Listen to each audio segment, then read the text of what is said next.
Hello everyone, welcome to our channel Simply Unique. और आप सभी का इस चैनल पर तहे दिल से स्वागत है और आप सभी का तहे दिल से धन्यवाद है। और आप सब भगवद गीता को पसंद कर रहे हैं और इसको समझ रहे हैं और बहुत अच्छी बात है। जिनके पास समय है अपने स्केड्यूल में से निकाल के उसे सुन रहे हैं। जिनके पास मतलब अगर समय की मतलब कहते हैं ना, थोड़ा लगता है हेक्टिक शेड्यूल है तो वो सुन सकते हैं। अदरवाइज़ आपके पास अगर कोई बुक है, होली बुक्स है, जो भी आपके स्पिरिचुअल बुक्स हैं, आप उन्हें पढ़ सकते हैं। सबका सार कोर, सबका कोर, सबका एक ही है। सब हमें कुछ बताना चाह रहे हैं। और मैंने पहले भी ये कहा था कि अर्जुन बहुत ही विद्वान व्यक्ति हैं, ठीक है। और उन्हें कोई ज़रूरत नहीं थी गीता ज्ञान की, क्योंकि वो ऑलरेडी इतने विद्वान हैं। लेकिन फिर भी उन्होंने हम सबके लिए, हम सबके कल्याण के लिए, मतलब हम सबके लिए और हम सबके कल्याण के लिए ये गीता भगवान से फिर से कहने के लिए कही थी। और गीता कितनी पुरानी है कितनी नहीं, ये हम आगे भी चर्चा करेंगे। आगे अध्याय में स्पष्ट है, बहुत पुरानी हैं ये बातें और ख़ुद भगवान ने कही हैं। तो इन पे संशय करने का, यानी कि डाउट करने का कोई मतलब कोई लॉजिक नहीं बनता है, ठीक है। कोई तर्क वितर्क करने का, इसको सत्य मानने का, इसमें कोई सेकंड थॉट आता ही नहीं है। मतलब भगवान ने खुद ने कुछ कही हैं। ऐसी कोई भी किसी भी स्पिरिचुअल से बिलोंग, मतलब किसी भी धर्म से बिलोंग करता हो, किसी भी रिलीजन से बिलोंग करता हो, तो अगर उसके रिलीजन में जो बात कही गई है वो सत्य है, ठीक है। आप उसे कैसे लेते हैं वो आपके ऊपर है। सेकंड थिंग इज़, गीता में या किसी भी स्पिरिचुअल बुक में हमें ये कहा गया है कि जैसे इसको लिखा गया है वैसे आप पढ़ें। इसमें अपने विचार ना घुमाएं, मतलब अपने मत अनुसार इसके अर्थ को ना निकालें। इन द सेंस मैं बता देती हूँ। फॉर एग्जांपल, जब आप कोई कहानी पढ़ते हैं, ठीक है, अपनी लोकल लैंग्वेज में, हिंदी में या इंग्लिश में, जो भी आपकी लैंग्वेज है, मराठी है या तमिल है, तेलुगु है, कन्नड़ है, जो भी है, अगर जब आप कुछ नया शुरू में पढ़ते हैं तो उसमें अपना दिमाग नहीं लगाते। पहले आप उसे क्यूरियोसिटी से पढ़ते हैं, ठीक है, पढ़ते चले जाते हैं। मतलब जैसे आप कोई स्टोरी पढ़ रहे हैं, कोई कहानी पढ़ रहे हैं, बड़ा इंटरेस्ट लेके आप उसमें पढ़ते हैं, ठीक है। आप उसमें ये नहीं लगाते दिमाग कि आगे क्या है, आगे क्या होगा, इसमें ऐसे होना चाहिए, उसमें वैसा होना चाहिए, ऐसे क्यों लिखा है, ऐसे क्यों नहीं लिखा है, ऐसे नहीं कहते हैं आप, है ना। क्योंकि आपको उसमें इंटरेस्ट आ होता है, वो एंटरटेनमेंट लगता है। सिमिलरली ऐसी जब आप मूवी देखते हैं थिएटर पे या टीवी पे, आपके घर में, जो भी जहीं कहाँ भी देखते हैं आप, जहाँ भी देखते हैं, तो आप उसमें अपना दिमाग नहीं लगाते। आप चैन से, विश्राम से, उसमें आराम से उससे रिलैक्स होके देखते हैं कि आगे क्या कहानी में क्या होता जा रहा है, ठीक है। उसमें अपना दिमाग नहीं लगाते, ठीक है। वो तो सस्पेंस, एक्शन, थ्रिल, वो हमें क्लाइमेक्स में या मिड में पता चलता रहता है। मतलब उसमें पता चल जाता है हमें क्या है क्या नहीं। स्टोरी हमें पूरी पता चल जाती है जब हम पूरी उसे देखते हैं, अपने उसमें थॉट ना घुसाए हुए। मतलब कि अब क्या हो सकता है, मतलब ऐसे नहीं कहते हम कि अब इसमें ये होने वाला, नहीं, कि अब क्या हो सकता है, आगे आगे क्या है इसमें नया, आगे क्या है ना।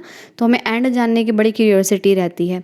सिमिलरली अगर हम कोई हॉली बुक्स पढ़ते हैं या कुछ पढ़ते हैं तो उसमें अपने विचार, अपने अर्थ में उसके साथ टिक बैठें, जैसे वो है उसे एज इट इज़ पढ़ें और समझें कैसे कैसे वो बताया जा रहा है। और फिर देखें, उसके बाद रियलाइज़ उसका उसका एनालाइज़ करें कि क्या कहा गया है हमें। मतलब बाद में आप सोच सकते हैं कुछ भी, ठीक है। लेकिन जैसे उस टाइम पढ़ने का उसको टाइम आ रहा है, मतलब जैसे आप उसे पढ़ने में अपना टाइम दे रहे हैं, तो उसमें ज़्यादा क्यों, क्या, कैसे, कहाँ, क्यों, ऐसे तर्क वितर्क ना करें अपने दिमाग में। तो यही कहा गया है इसमें, ठीक है। आगे ज़्यादा देरी ना करते हुए आगे 29वां श्लोक पढ़ूंगे अध्याय 1 का। वेपयुथु च शरीरे में रोम हर्ष च जायते गांडीवः सतय हस्तात् वक्चैव परिदहते। मेरा सारा शरीर काँप रहा है, मेरे रोंगटे खड़े हो रहे हैं, मेरा गांडीव धनुष मेरे हाथ से सरका जा रहा है और मेरी त्वचा जल रही है। ऐसा अर्जुन ने कहा, क्योंकि देखिए कितने वो एक कहते हैं ना महापुरुष आत्मा उनके अंदर, मतलब वो इतना उन्होंने अपने ऊपर उस चीज़ को ले लिया कि मैं कैसे युद्ध कर सकता हूँ, अपने प्रियजनों को कैसे मार सकता हूँ। तो वो उनको अंदर, जैसे हम कहते हैं ना कुछ फ़ील होता है तो हमें सबसे पहले बॉडी रिएक्ट करती है, तो उनकी बॉडी रिएक्शन देने लग गई। शरीर में 2 प्रकार का कंपन होता है और रोंगटे भी 2 प्रकार के खड़े होते हैं। ऐसा या तो आध्यात्मिक परमानंद के समय या भौतिक परिस्थितियों में आध्यात्मिक भय उत्पन्न होने पर होता है, ठीक है। देखिए इसमें कहा है कि 2 तरह की घबराहट होती है, मतलब कंपन इन द वाइब्रेशन होती हैं हमारे शरीर के अंदर। एक तो जब हमें स्पिरिचुअल, मतलब हाई वाइब्रेशन में जब हम चले जाते हैं, एक जब हमें स्पिरिचुअल ज्ञान हो जाता है, मतलब हम अध्यात्म में बहुत ज़्यादा हमें एक ऐसा अनुभव होने लग जाता है, बहुत ही हाई अनुभव होता है वो। तो वो वही समझ सकता है जो उसे अनुभव हो, जिसको हुआ हो। मैं इसमें नहीं अपनी टिप्पणी दूंगी, ठीक है। सेकंड थिंग इज़, ये हमारी डे टू डे लाइफ से है, तो सेकंड थिंग मैं अच्छे से समझ सकती हूँ। भौतिक परिस्थिति यानी कि फिजिकल हमारी सिचुएशन जब हमारी ऐसे अपोजिट होती है तो हमारे अंदर भय, गुस्सा, मतलब आप देख सकते हैं सबसे पहले आपके फिजिकल चेंजेस होते हैं, ठीक है। तो परिस्थितियों के अत्यधिक भय, मतलब उसमें हमें चिंता और भय हमें सबसे ज़्यादा हमारे शरीर में सबसे ज़्यादा नेगेटिविटी जो क्रिएट करती है, हमारे शरीर में सबसे ज़्यादा नेगेटिव वाइब्रेशन को लोड करती है, ठीक है। दिव्य साक्षात्कार में कोई भय नहीं होता है।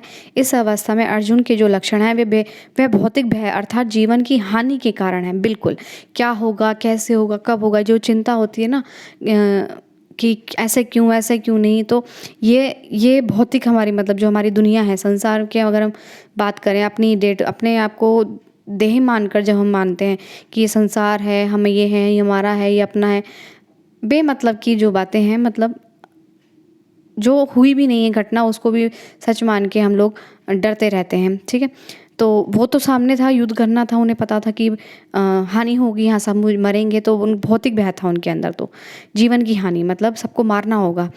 अन्य लक्षणों से भी यह स्पष्ट है कि वह इतना अधीर हो गया कि उसका विख्यात धनुष गांडीव उसके हाथों से सरक रहा था और उसकी त्वचा में जलन उत्पन्न हो रही थी। ये सब लक्षण देहात्म बुद्धि के से जन्य हैं। जी हाँ, जब आप मान लेते हैं कि आप ये शरीर हैं, अर्जुन ने ये मान लिया, मतलब वो उस टाइम ऐसे हो गए, भगवान की ही वो थी रचयिता, मतलब ये भगवान की ही माया थी कि वो ऐसा फील करें और फिर उन्हें गीता ज्ञान बोलने के लिए अर्जुन कहें, तो गीता ज्ञान वो प्रकट होगा हम लोगों के कल्याण के लिए, ठीक है।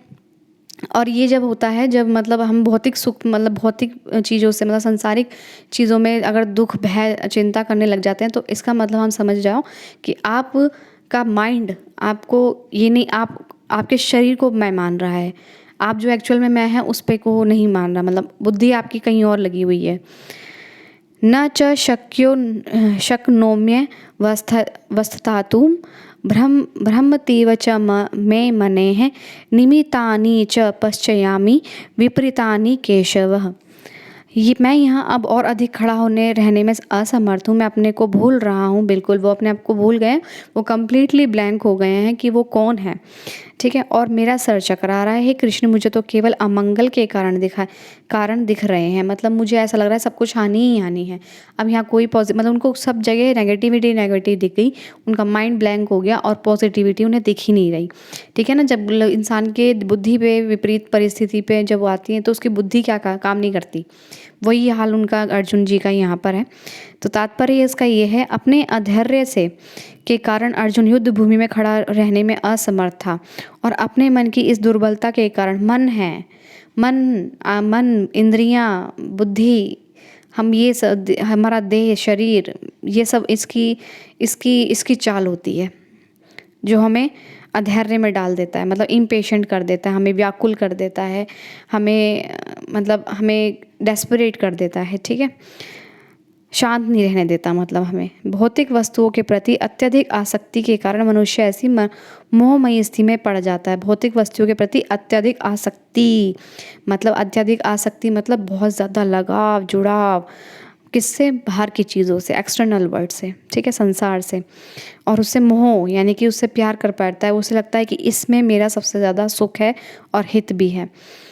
भैया मैं इन सब गीता की बात कर रही हूँ, मेरा इसमें अपना कोई मतलब मैं अपनी कोई बात नहीं, जैसे ये बता रहे हैं उस तरह से मैं आपको एक्सप्लेन कर रही हूँ, ठीक है। भयम द्वितीयाभिनिवेशते सयाते भागवत।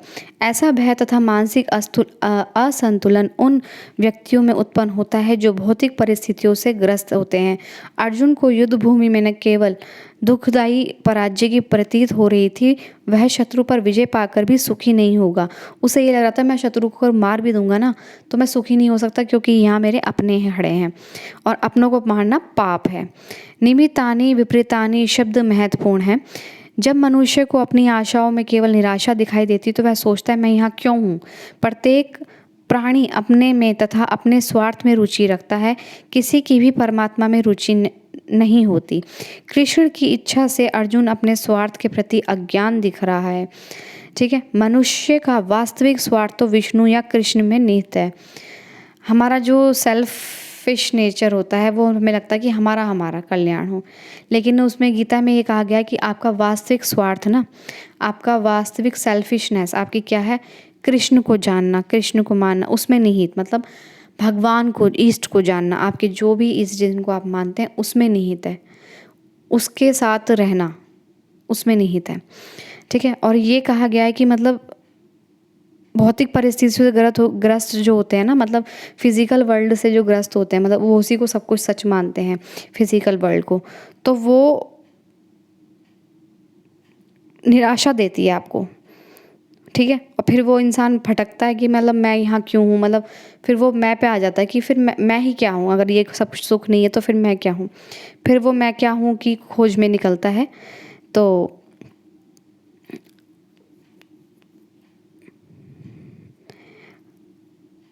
उसे ये लगता था कि अगर मैं इन शत्रु को मार दूंगा तो मैं ऐसा कहीं भी नहीं रह सकता, लेकिन उसे नहीं पता कि ये भगवान की ही लीला है, भगवान का ही कार्य वो कर रहे हैं, इसमें गलत कुछ नहीं था उनके लिए।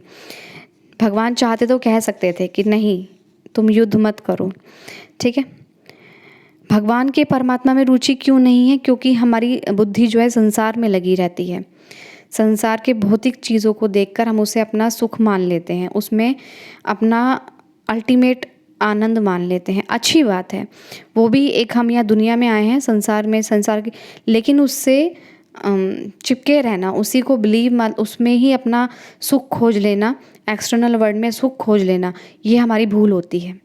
हमारा जो सच्चा सुख होता है वो हमारे भीतर से जुड़ने से होता है, ये कहा गया है इसमें। बद्ध जीव इसे भूल जाता है, इसलिए उसे भौतिक कष्ट उठाने पड़ते हैं। अर्जुन ने सोचा कि वो उसमें भूल जाता है कि संसार में ही उसका सुख है, तो फिर उसे कष्ट भी मिलता है जब संसार उसके कहे अनुसार या उसके माने अनुसार नहीं चलता है, चीज़ें उसके माने अनुसार नहीं होती हैं, सिचुएशन उसके माने अनुसार नहीं होती हैं, तो अब हमें दुख होता है। अर्जुन ने सोचा कि उसकी विजय केवल उसके शोक का कारण बन सकती है, मतलब उसे लगा कि अब उसे, मतलब इतनी नेगेटिविटी उनके अंदर भर गई, उन्हें युद्ध में, अपनी जीत में भी नेगेटिविटी दिखाई देगी। उन्हें लगा कि अगर मैं जीत भी गया ना तब भी मेरा हित नहीं है इसमें, क्योंकि मैं उससे मर जाऊंगा, ग्लानि से मर जाऊंगा। क्यों? क्योंकि मैंने अपनों को मारा है। न च, नेक्स्ट श्लोक है 31वां, न च श्रोयोनोपि पश्ययामि हत्वा स्वजन्माहवे न कांडकशे विजय कृष्ण न च राज्यम सुखानि च। तात्पर्य, मतलब सॉरी, इसका जो लिखा है नीचे, तात्पर्य मैं बाद में बताऊंगी। हे कृष्ण, इस युद्ध में अपने ही स्वजनों का वध करने से ना तो मुझे कोई अच्छाई दिखती है और ना मैं उससे किसी प्रकार की विजय या राज्य या सुख की इच्छा रखता हूँ। तात्पर्य ये लिखा है इसमें, यह जाने बिना कि मनुष्य का स्वार्थ विष्णु या कृष्ण में है, मतलब हमारा सारा जो एम है, हमारा जो लक्ष्य है वो भगवान में है, भगवान में होना चाहिए, मतलब कि वो हमारे साथ है और एक असीम शक्ति हमारे साथ है। और सारे बद्ध जीव शरीर संबंधी के प्रति यह सोचकर आकर्षित होते हैं कि वे ऐसी परिस्थिति में प्रसन्न रहेंगे। ऐसी देहात्म बुद्धि के कारण वे भौतिक सुख के कारणों को भी भूल जाते हैं। अर्जुन तो क्षत्रिय का नैतिक धर्म भी भूल गया था। कहा जाता है कि दो प्रकार के मनुष्य परम शक्तिशाली तथा जाज्वल्यमान सूर्यमंडल में प्रवेश करने योग्य होते हैं। ये हैं, एक तो क्षत्रिय जो कृष्ण की आज्ञा से युद्ध में मरता है, तथा दूसरा सन्यासी जो आध्यात्मिक अनुशीलन में लगा रहता है। अर्जुन अपने शत्रुओं को भी मारने से विमुख हो रहा है, अपने संबंधियों की तो बात ही छोड़ दें। मतलब वो अपने शत्रुओं को भी नहीं छोड़ मतलब कह सका कि मैं इनको भी नहीं मारूंगा, ठीक है। वह सोचता है कि स्वजनों को मारने से उसे जीवन में सुख नहीं मिल सकेगा, अतः वह लड़ने के लिए इच्छुक नहीं है। जिस प्रकार की भूख ना लगने पर कोई भोजन बनाने को तैयार नहीं होता, तो उसने तो वन जाने का निश्चय कर लिया है, जहाँ वह एकांत में निराशापूर्ण जीवन काट सके। किंतु क्षत्रिय होने के नाते उसे अपने जीवन निर्वाह के लिए राज्य चाहिए, क्योंकि क्षत्रिय कोई अन्य कार्य नहीं कर सकता। देखिए, जब हम यहाँ आए हैं तो हमें किसी उद्देश्य से आए हैं, ठीक है। तो हमें अपने कर्तव्य का डेफिनेटली पालन करना है। हमारे यहाँ कर्तव्य है, मैं बेसिक जानती हूँ जो कि मैं बता देती हूँ। अच्छे आचरण करना मतलब अच्छे व्यवहार करना और निंदा ना करना, जो कि मैं तो सिद्ध नहीं हूँ इसमें, हो जाता है। और अपने इमोशंस इंद्रियों पे कंट्रोल करना, ठीक है। और अच्छा खान पान रखना, अच्छा सोच रखना। बस मैं एक रखती हूँ कि अच्छा सोच मैं रखूँ, ठीक है। और अपने हेल्थ का ध्यान रखूँ और जितना हो सके अच्छा सोचूं, और जितना मतलब मैं कर पाती हूँ उतना कर पाती हूँ। और कोई फोर्स नहीं है किसी को भी, यहाँ पर जो भी करना चाहता है जो करे। लेकिन यहाँ पर ये कहा गया है कि जो जीवन निर्वाह मतलब उन्हें अर्जुन जी को ही लग रहा था कि मैं निराशापूर्ण जीवन काट लूँगा, इस यूज़ से बेटर है कि मैं किसी वन में एकांत में चला जाऊँगा और निराशापूर्ण जीवन काट लूँगा, कि कोई बात नहीं, जो उन्होंने हमारे साथ किया हम उससे निराश होके हम हार करके बैठ सकते हैं। तो उसमें मुझे ज़्यादा संतुष्टि मिल रही है रादर दैन कि मैं यहाँ युद्ध कर लूँ, ठीक है। और उन्होंने कहा है कि 2 तरह के होते हैं। देखिए, हमें यहाँ पर मैंने बताया जैसे हमें यहाँ कर्तव्य किसी उद्देश्य के लिए भेजा है, तो क्षत्रिय का वहाँ उस टाइम पे उद्देश्य था कि वो युद्ध करके, क्षत्रिय का धर्म होता है कि अपने युद्ध करके अपने राज्य की रक्षा करे, ठीक है। ब्राह्मण का अपना कार्य था, शूद्र का, क्षत्रिय का अपना अलग अलग कार्य होते हैं, ठीक है। वैश्य का अपना अलग कार्य होते हैं, तो सबके कार्य बटे हुए थे, तो उसको अपने धर्म अनुसार चलना था। तो भगवान ने कभी ये नहीं कहा कि तुम युद्ध मत करो, अपने धर्म का पालन करो, ठीक है। सबका अब तो सबका और महाभारत में भी मैंने सुना है कि धर्म सबके व्यक्तिगत होते हैं, जिसको जिस टाइम पे जो ठीक लगे वही उसका धर्म बन जाता है, ठीक है। तो ये लिखा गया है